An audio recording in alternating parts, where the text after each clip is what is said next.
Shalom Sobat Pemenang yang dikasih oleh Tuhan. Materi renungan kita hari ini, kasih itu bukan sekedar memberi, tetapi juga mendidik kepada jalan kebenaran di dalam Kristus.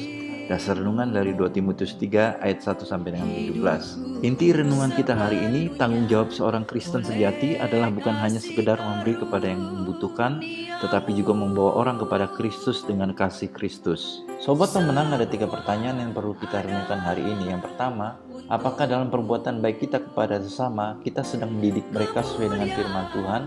Lalu yang kedua, bagaimana kita bisa mendidik orang di dalam firman Tuhan jika kita tidak terdidik dalam firman Tuhan? Dan yang ketiga, mengapa kita harus mendidik sesama dalam Kristus melalui perbuatan baik kita?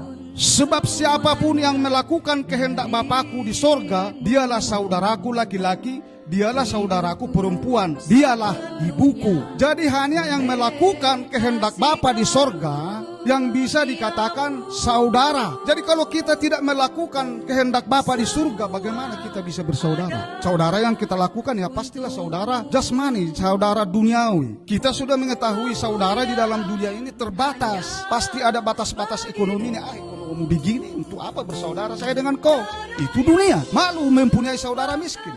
Itu dunia. Tetapi di dalam Tuhan Yesus, persaudaraan itu tidak ada yang demikian. Sebagai umat yang beriman, kita pasti mengamini, percaya, dan melakukan perintah dan kehendak Tuhan, kehendak Bapa dan Putranya. Saling mengasihi seperti Yesus mengasihi kita. Persaudaraan di dalam Tuhan Yesus Kristus itu sangat indah. Waktu saya hidup di Lampung, ekonomi terbatas. Di tahun 93 saya kehilangan istri. Kalau dilihat dari segi biaya rumah sakit pada waktu itu saya tidak sanggup. Tetapi puji Tuhan, karena gereja itu sampai pemakaman bisa saya selesaikan dengan baik. Gereja yang bertanggung jawab. Di situ tidak ada marga nainggolan. Di situ tidak ada abang saya, tidak ada adik saya. Di situ hanya ada saudara di dalam Tuhan Yesus Kristus. Kita harus bisa sama-sama membangun bersaudara dalam bergereja yang dilandasi oleh cinta kasih, saling mengerti, saling mengasihi satu dengan yang lain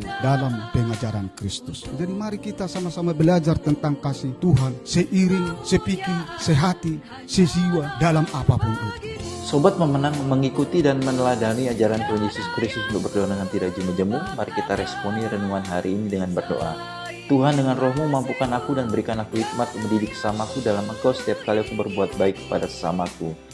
Lalu pokok doa syafaat kita hari ini berdoa bagi pemerataan ekonomi nasional terjadi di daerah-daerah tertinggal, khususnya di Indonesia bagian timur. Salam pemenang dalam Kristus, Tuhan memberkati.